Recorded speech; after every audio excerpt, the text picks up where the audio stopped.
This week on the Full-Time Flippers Reselling Podcast. And that's what you want. You want the sourcing stuff to start to come to you instead of you spending your entire day, your entire week hunting and sourcing and all that stuff. Hi, I'm Chad the Quirky Picker. I'm a full-time reseller from Lancaster, Pennsylvania. Hi everyone, I'm Denis the Free King Flipper. I'm a full-time reseller from Cape Cod, Massachusetts. I'm an everything seller, but I love to sell all kinds of electronics and anything unique and vintage. I'm an everything seller as well, but I really enjoy finding and flipping our vintage toys, Sony Walkmans, vintage electronics. Join us each week as we discuss life as a full-time reseller. We will share our experiences, both the good and the not so good. Learn from our expertise and our mistakes. From sourcing to listing to shipping, customer interactions, we will cover it all. This is the Full-Time Flippers Reselling Podcast. Welcome to the Full-Time Flippers Reselling Podcast. I am Chad the Quirky Picker, and I'm here with my co-host. Hey guys, Denis, Free King Flipper. How's it going, Chad? Hey, good. Yeah. How was your week? Recovered. I recovered from last week's roller coaster, and this was much better. Solid. Mm-hmm. Did you go out sourcing? I did. I think last week I mentioned a pallet was on the schedule. Yeah. Mm-hmm. So quickly, I did go out there, and I like to kill two birds with one stone. And I had somebody interested in the other Macintosh, the last one, the one that needs work. Mm-hmm. And I said, "Tell you what, I'm heading out your way for another appointment. Can I meet up with you in the morning?" It was perfect. Met him in a parking lot, probably 10 minutes from my source, and cash deal, $500. He took the Mac. I went up, bought a pallet, and it was awesome. It's just one of those things where it just works out so great. Mm-hmm. And I get there, we load the pallet into the truck, and I notice a ton of video games.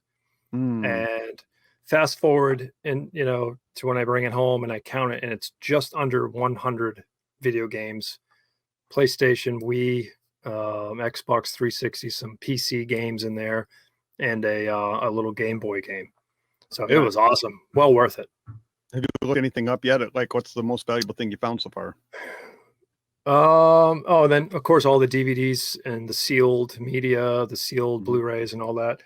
I think there's a bunch of like workout ones that I've already sold for $15. There's a couple of sealed video games, and those are between $30 and $40. Yeah. So I'll make my money back pretty quick. If I didn't mention it, it costs $250. Yeah. For the pallet, 4x4x4. So and you went through the whole thing already? Oh yeah. Yeah. I have a system down now where I have bins set out before it even comes into my house. All of the video games go in one. All of the sealed media goes in one. All of the cassettes, VHS, and I just really, kind of divide it all up, and it makes it so much easier to work through. Most of it is your average used DVD that is mass produced, and it's probably worth $2 to $3. So those you got to lot them up. Or what I've been doing is put 100 of them and just let them go on Marketplace, and that seems to go good. What are you selling for 100? Yeah, like $30. I mean, just cheap. That's basically what I'm going to get my money back and pay for the pallet, and then everything else is profit. So my week was pretty good. I went sourcing on Tuesday. There was an estate sale online, and I only won one thing. I was bidding on like 10 things, but everything else just kind of went out of my price range for profitability. But I won a 19-inch CRT television for $3. Oh. So I went to pick that up, and then there was a shop the yard sale. I picked up, I don't know, maybe $20 more worth of stuff, filled up a few boxes. Have yet to see how much all that's worth, but that's kind of my only options right now for sourcing is estate sales. There's garage sales should be starting up here in the next month. Can't wait. I don't know if you have any garage sales in your area. It's not yet. Another couple of weeks. Yeah. When you look for garage sales, what's the sources that you go to? Well, I used to use that Sale treasure map. treasure Yard hunt. sale treasure Yeah. hunt. Yeah. And then Mhm. they kind of split from Craigslist because that's where they were pulling Mhm. all of their info. So now I just go to Craigslist. They Yeah. have a map feature. It'll say show Mhm. map. You just hit that, and then the map of your area comes up, and then all the yard sales planned for that weekend. It's great. And then I'll do marketplace. I'll look on there So too. good. Mhm. Craigslist has the ability to sort by date. If Yep. I'm not, which is really nice. I wish Facebook Marketplace. There are so many times I go in there and it says yard sale today, and I'm like, what?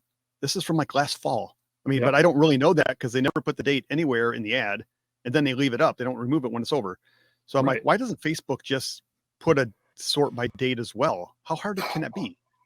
I don't know. It's frustrating because I have to look at the picture really close, and it's like it's March, but yet this guy's lawn is like perfectly green. I'm like, this is not real. Yeah, This is from the fall or even last summer, and it's still up. yeah, yeah. So yeah, I don't like that at all. Oh, this week it seems like I had every day somebody opening up a return on eBay. Ooh. I sold a wind up 1950s German made in West Germany alarm clock for $37. It's the kind that has the two little like ringers on the top, and you have to wind it. Yeah. So the buyer said she was returning it because her husband didn't like it, but I think she bought it for herself. But her husband didn't like maybe that she spent the money. I don't know. So I got that back, and it was still in the same condition. So it wasn't like a bait and switch or anything. I sold a Pentax film camera for $15, and I tested it out. Everything seemed to work, and the guy says the flash doesn't work. So he's sending that back to me. I sold a DVD CD player, one of those 5-disc changers for like $70 with the remote control, and the guy says the remote control is the wrong one. Oh, And no. I tested the remote control to make sure it works. So I looked it up, and the model number was indeed a different model number than the one it was supposed to come with. So I said, go out on eBay, buy one. And I sent him a link to one. It was like $10 with free shipping. It was $11. So he bought that, and then I just reimbursed him $11 off the purchase of his CD player. Nice. I mean, that's the best way to do it, I think. I could have bought it and had it sent to his house, but I don't like to do the whole forwarding address thing, and I don't want to mess with my settings in eBay. So I just figure it's easier for him to buy it as long as he was okay with it, and he was. Seemed happy. I sold a VHS tape rewinder, and the guy says it when it rewinds to the end, it puts a lot of pressure on the VHS tape. So he was worried it was going to break his videotapes. But I'm like, don't they all do that? They don't like slow down when they get to the end. They don't even know. They're not that smart. Right. Nope. Well, he was worried it was going to break his tapes, and I'm like, I had $1 in it. No, 50 cents in that one. And so I said, I'll just give you your money back. I think he paid $12 for it or something. So that's my typical week. I was like four returns in the last. There might have been more. That's 4 I'm highlighting. All right, let's move on. Oh, by the way, I'm wearing my Cincinnati Reds hat here and my Cincinnati Reds shirt, getting ready for baseball season. I think the Reds are going to do well this year. How are the Celtics doing? Best in the NBA. Yeah. They got the best record overall. They just clinched. They've got another 15 games or so. And they've already clinched? Yeah, they're the first team to clinch. Yeah. They're going this year. So as long as we don't play Golden State again. We just don't match up well with Golden State. I don't know why. But in any case, it is exciting time. People aren't here for sports, but I've been a lifelong Reds fan. I always get excited and think this is the year the Reds are going to do it all. And of course, most years they don't even come close. So this is the year, though, they're going to do it all. All right. You've heard it here on March 15th, the Ides of March. We're adding a new segment to our podcast. It's called Viewer Mail. We're going to read or share some viewer comments about the podcast. I have 2 to bring up. One comment was based on something I said last week about my NOLO. I was saying don't buy dog collars. And Jimmy, Old School Flips, some people might know him out there, said there is one dog collar you should be on the lookout for, and that is pet safe dog collars.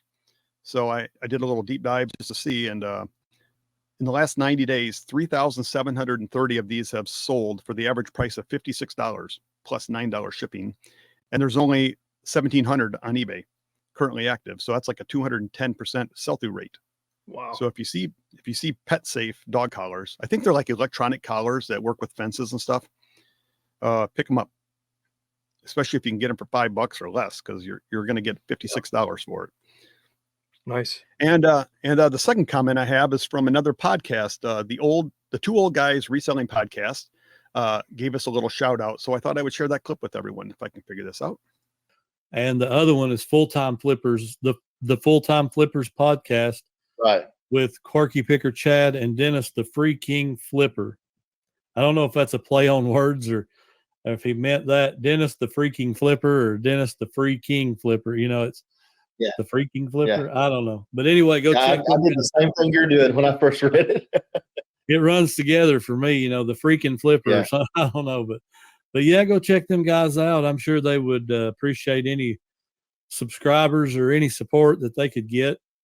Right. And welcome to the podcast world, guys, if you're possibly watching this.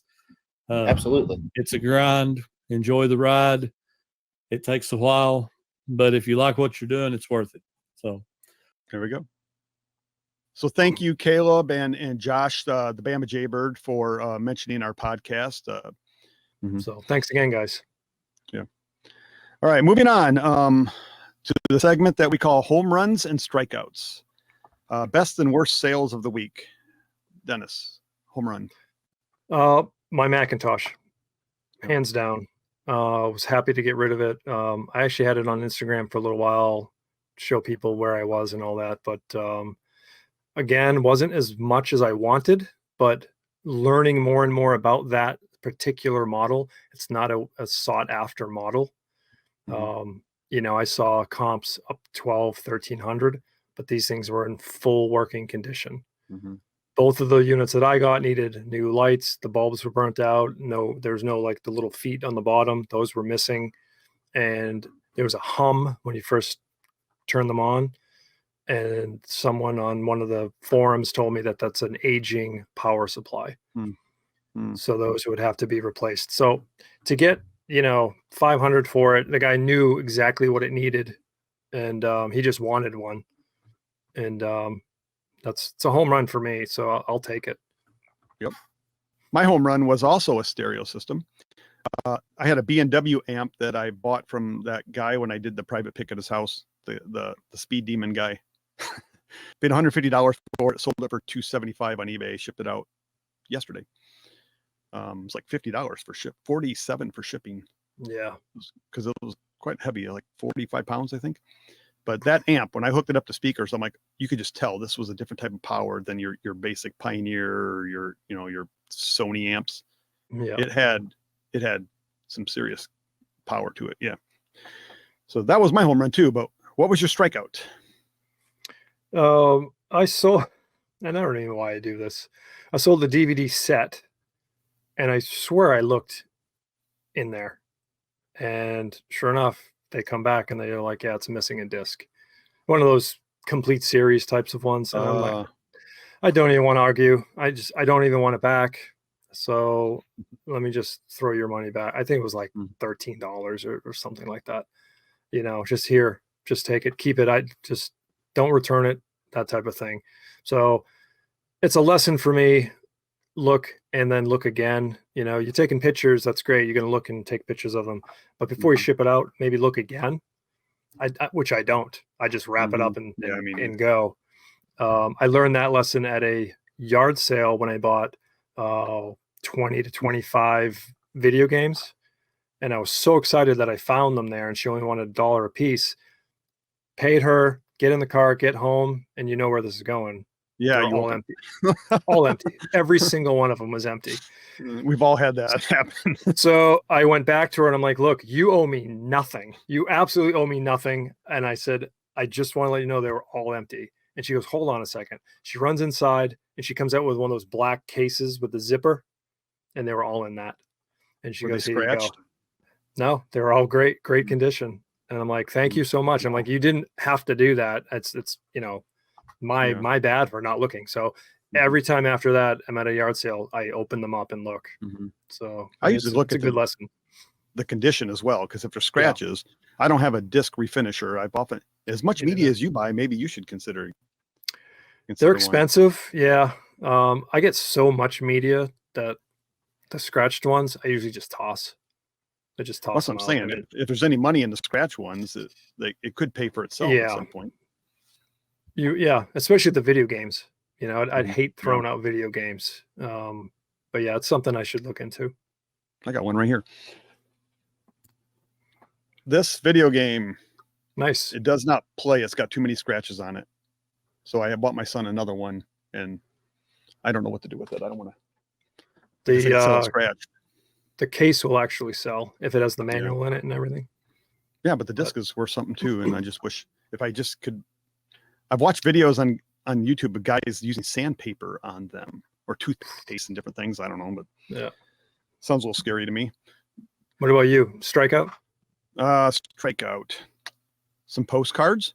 I don't know if it's a strikeout or home run. I'm going to call it a strikeout. I sold 2 postcards for $4.75 of some city. They were both from the same city in California. Palo Alto. I've never been there. Heard of it, but they were the oldest items in my store. I bet they had been in my store for 3 years or more. Oh, wow.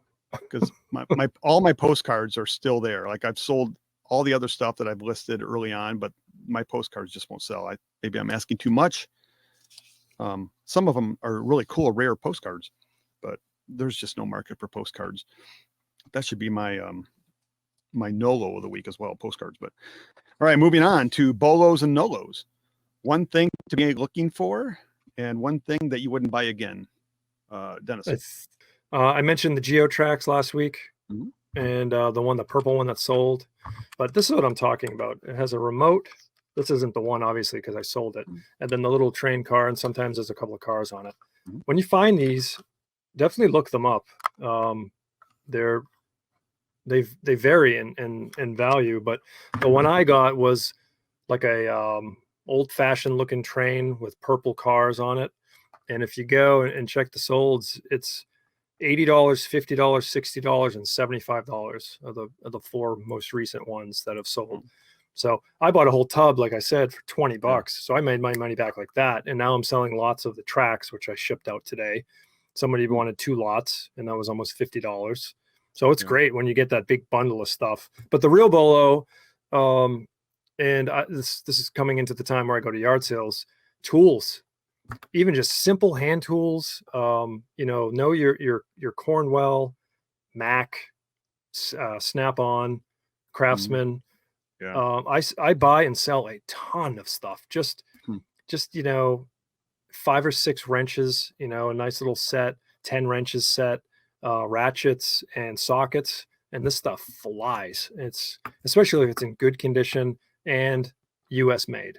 Those are the 2 things you want to look for. But see if you can get some of that stuff for cheap and just start learning some of the sets that you can put together and sell. Craftsman, I know, has like a number on it that gives you kind of an idea of how old they are. But Craftsman now is considered vintage, or some pieces are. Yeah. But I just sold a set this week for $60, and I got it at a yard sale for $5. And or you go to a yard sale, everything's $1, and I'm like, okay, so I'll just put a nice set together, take my pictures, and send it out. Most likely utilizing a flat rate padded mailer for that, because they do get heavy. But yeah, tools. I know there's the Reselling Information Network guys have a podcast, and Leroy on there. He's a big tools guy. He's always talking about his tool finds. So I know there's money in tools. All right, my NOLO. I brought a prop for you, and I have to stop doing this. I'm so bad at doing this. No, not the props. I like the props. I hate doing this stuff. Antiquated, out of date. Just your modems, your routers. This is a switch. This one doesn't even have the power cord. Like what? This has probably been in my store for like 3 to 4 years, because I started picking them up. Normally free, but now I'm like, don't even pick them up free, because what is this? $5? Maybe $5. it's, and if I'm not saying all of them is a no-low, I'm saying the antiquated, the ones from like 20 years ago, the modems that are super slow, Yeah. the routers. Now you start I don't know finding why.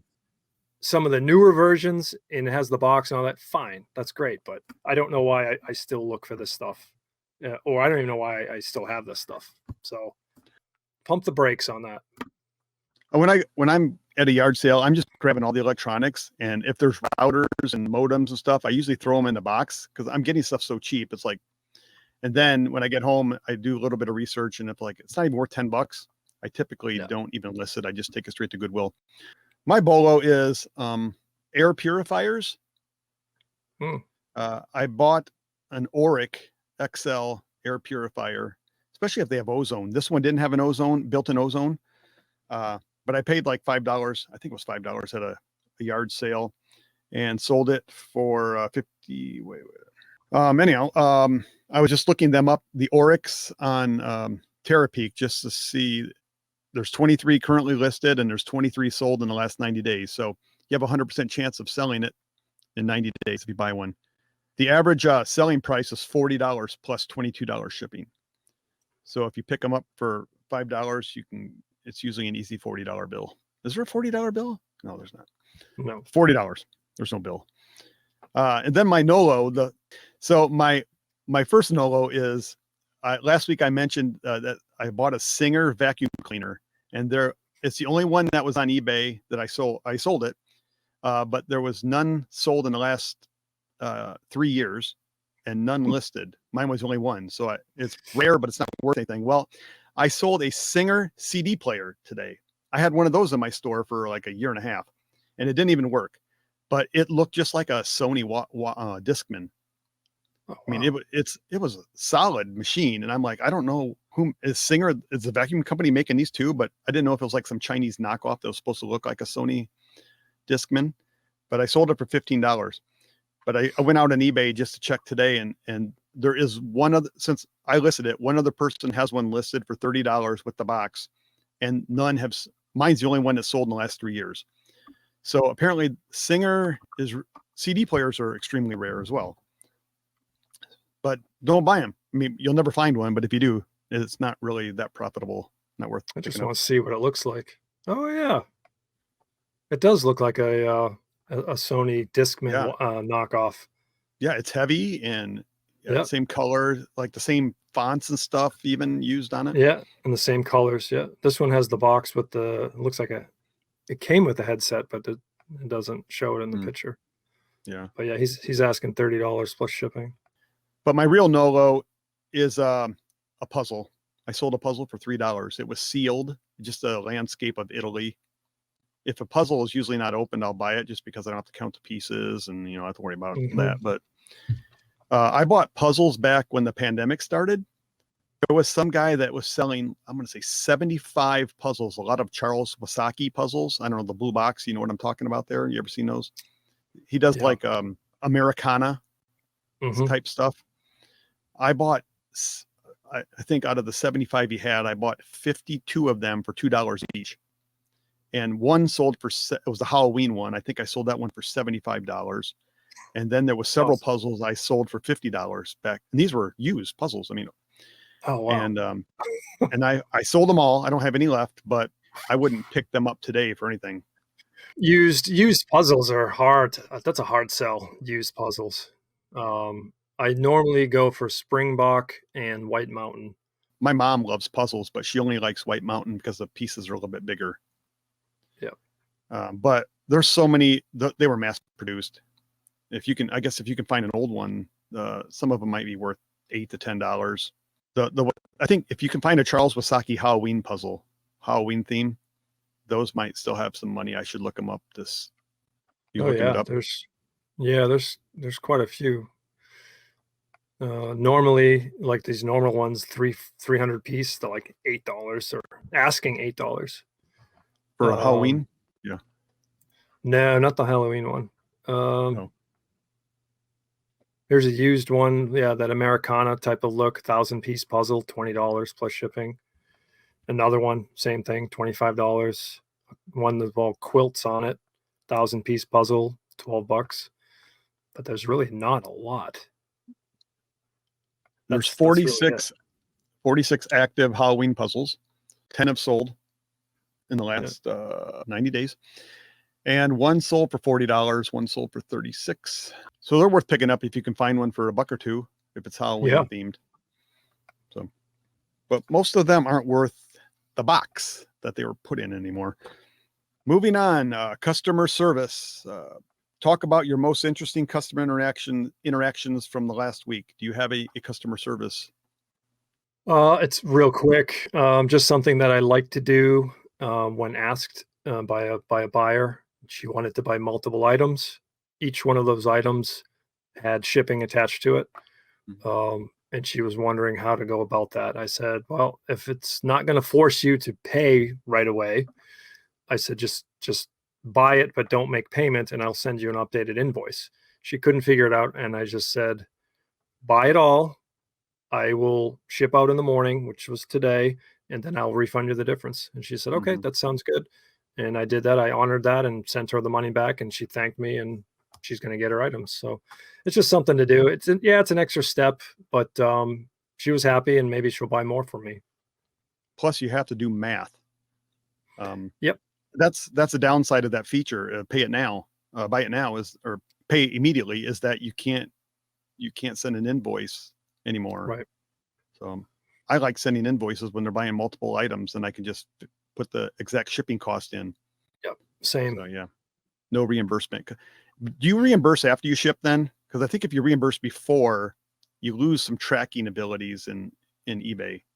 Like the tracking's still there, but it doesn't show shipped or something. I don't know. I've never done it before. I said once I have it all packaged up and then I weigh it and do the dimensions, I'll know how much the shipping is. Then I'll know how much to refund you. Yeah. So I print the label out, slap the label on, then go back to the order, and then figure out what I owe her, and that was it. So I think she saved almost $9. Yeah. You know, that's pretty good. She yeah. Yeah, because I think it used to be a thing where some people would say wait until the item gets delivered, then reimburse, so that your tracking, your shipping shows delivered. I don't know. If anyone knows what I'm talking about, make a comment in the video and correct me or make me sound like I know what I'm talking about at least. I got snarky with a customer. I hate doing that, but like I have 1,500 feedback or whatever I have, but they treat me like I don't know what I'm doing. Somebody said, hello, please properly package the item to prevent damage during shipping. Also, please update the item's shipping status on eBay when the item ships and include the tracking information for me if available. Thanks. Then they bought a computer catalog from the 1980s. So I responded and said, you must be new to eBay. Wow. Yeah, I said eBay automatically updates the tracking information on their website. They will also send you several emails updating on the whereabouts of your package and when it should be delivered. Everything you said was fine, except that first little. Yeah. So I'm like, I bet they're going to return it just to tick me off. But this is the stuff that you say in your head. Oh yeah. I say all the time. Yeah. But wow, I like it. I can't wait to hear what happens with this. I hope nothing. I'm like, this is so not me that I don't know why I'm sending this, but I just feel like it because yes, I know how to ship a magazine with properly so that it doesn't get damaged. I have 1,500 feedback. Yep. Also, but doesn't that, I mean, when they ask you to please include the tracking information, send me the tracking information. How many emails do you get when you buy something on eBay? You get an email every step of the way. It tells you when it's going to arrive. I think they just do that because they want you to take them seriously. I guess, but have they never bought something? Because you're going to get an email that says item's been shipped, it's en route, item has been delivered. Yeah. I mean, at the very least, you're going to get 3 emails. Yeah, I never do it really. Maybe it's a cut and paste thing that they have. That every time they order something, they just cut and paste that. It could be paragraph. Right. They got burned don't one know. time. I don't know. Right. But it's a magazine. I just wrap them in cardboard and stick them in a poly mailer. Yeah, I have so much same. cardboard. I'm not taking, like, I have friends that save boxes for me, and I'm just like, I don't need any more boxes. I need to use up everything I have first before I start I need big boxes and I need small boxes, but I'm so set on medium boxes. I just take them out of my pile and cut them up and use them as scraps for like wrapping magazines, for example, Yeah. and put them in poly bags. Can't get rid of them fast enough. Getting snarky and, Yeah. And now I'm bragging. So that was my customer service interaction of the week. All right. Now I think this is Dennis's favorite segment, time machine. We go back to It a is. specific year, travel back to a year. What would you buy then to sell now? I chose the year 1988. That's the year I graduated from high school. What would you buy in 1988? So this is one of those things where I think didn't we talk about BMX? You brought up BMX bikes. Yep. This is kind of in that realm, but I remember my first Powell Peralta skateboard, and it was just the coolest thing I ever had. I love that in my BMX bike. And again, those two things I sold. And it's one of those things where I really wish I didn't sell. One, because I loved it. I have a picture of it, but that's it. I don't really have anything else from it. But in '88, skateboarding hit that year where we were all mid to early teenagers, and it was just the thing to do, especially where I'm from, and of course I would imagine across the country. But you're talking Tony Hawk, Guerrero, Caballero, all the guys from Paul Peralta. If I'm going back to that year, I'm buying all the OG, all the original Paul Peralta skateboards, and they came in like 5 colors. So you could get Tony Hawk, silver, those, blue, green, all these colors. And I'm buying them all. I'm buying every single one, every single color, leave them in shrink wrap. I'm leaving them in like a controlled vault, because I'm telling you, people are paying up to $1,000 or more for original skateboards. Like, I'm looking through some of these. The stickers. That was a huge thing back then. You could get stickers for all the companies, and skateboard stickers from the mid to late 80s are crazy. Here's one that's sold, a sold sticker. It's a vintage Paul Peralta Tony Hawk from the Bones Brigade. This one little sticker, probably 3x4, sold for $30. So if you could find those and the deck, I mean, like the Tony Hawk stuff or anything from Paul Peralta, it's just huge. Here's one here, used, beat up, $300. There's another one, $800. There's a beautiful one for $350. Well, I'm going maybe the obvious direction. I'm going to Nintendo. I'm Awesome. buying some games still sealed in the boxes, and Nintendo Power Magazine came out in 1988. Issue 1, if it's graded, you're talking $4,000, $5,000. Wow. And then some, like any factory sealed game, if you can ever find one of those. Here's Nintendo Pokemon, $10,000 at auction. But yeah, Super Mario Bros. And I think Mario Brothers 2, I think that came out in '88. And they sell for thousands if they're graded. So I'm buying, some Nintendo games. I'm filling up lots of tubs. Yeah, I'm looking through the Nintendo Power magazine, and I mean, they are selling every single day, and just it's crazy the amount of these. Yeah, it's a good pickup. They're out there. I would imagine they're at yard sales, and people don't even know what they are, and you can grab them. All right, moving on. Okay, we got a new segment. It's called "So You Want to Be a Full-Time Reseller."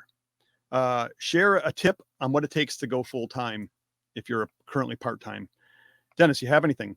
So mine's going to be very basic. There's tons of things that we're going to be talking about during the segment, but I will start with the absolute basics. Okay.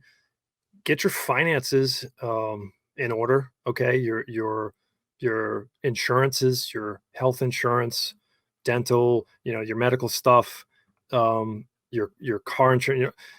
Make sure that all of that you're going to be able to take care of all that.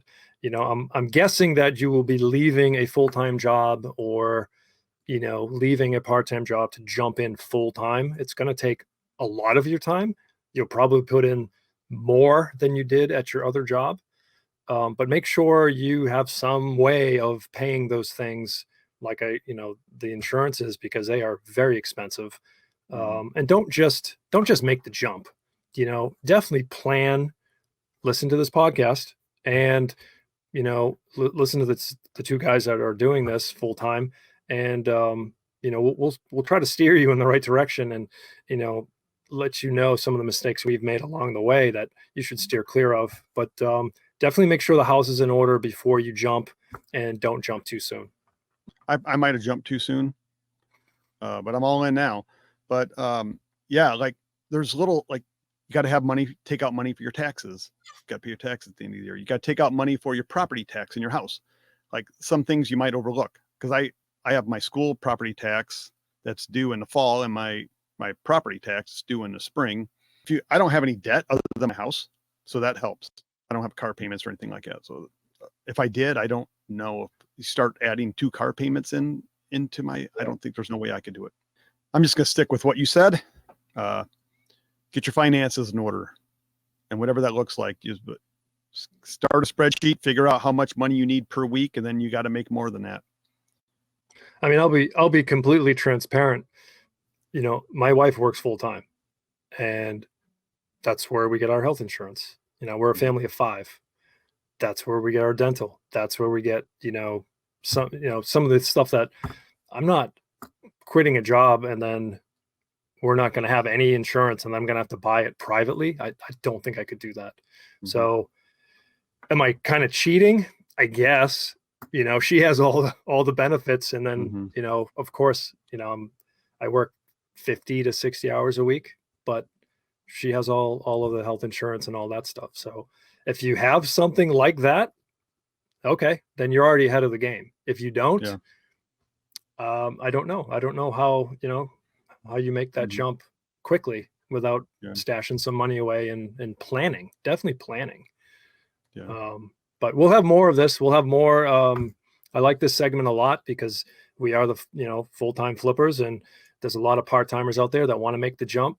So we'll try to incorporate this segment, weekly, and we'll have different things along the way. So let us know questions about it. Let us know in the comments. We'll try to answer them. We're nearing the end of our podcast. You got a few minutes left. Question of the week. Have you ever been snarky with an eBay customer? And if so, did they get snarky back with you? I'm still, my comment earlier, I got snarky with the guy. I'm waiting. He hasn't said anything yet, and I think it's been delivered. So maybe I'm good to go. But yeah, let us know if you've been snarky with the customer and what you said, and if they did respond in got snarky back with you. Let us know. Don't leave snarky comments either. I won't again. I'm done. I feel bad just doing it. Like it's so not me. No, let us know. I can't wait to read some of these because I know you guys have had that, or a customer was snarky back to you, and how did you handle it? So, my closing thoughts are going to be about the importance of business cards. I'm not even going to mention the little place that advertises all the time. It's online. If you type in business cards, it'll pop right up, but they're always giving out coupons and all this stuff. In order to sell 50 business cards, put your name. If you have a logo, throw it on there, throw your social media handles and all that, and let people know what you do. It shouldn't be such a secret that you're a reseller. You're a professional, you're a business owner. Start meeting some people, start meeting some connections. And it's really all about who you know. They will start to call you, hey, I found this, or I thought you'd be interested in this.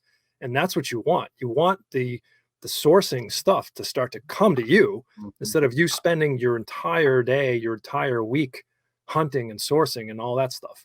So, I mean, I'm not going out to a yard sale and be like, hey, how you doing? And then hand them a card. Maybe not. But if they're doing a house clean out and she's like, oh yeah, we got to get out of here real quick. Hey, this is what I do. And can I, Can I buy some stuff from you? Sometimes you'll even get it for free. Trust me. I know they give me free stuff all the time. So, Yeah. and what is it? $20 to get a thing of business cards? It will pay for itself very quick. Trust me. I've done it. I use them all the time. And it's one of my greatest tools. I go to yard sales and I find that like printouts, business card printouts. I have found them several times. I pick them up every time I find them for like 50 cents or $1. I print my own business cards.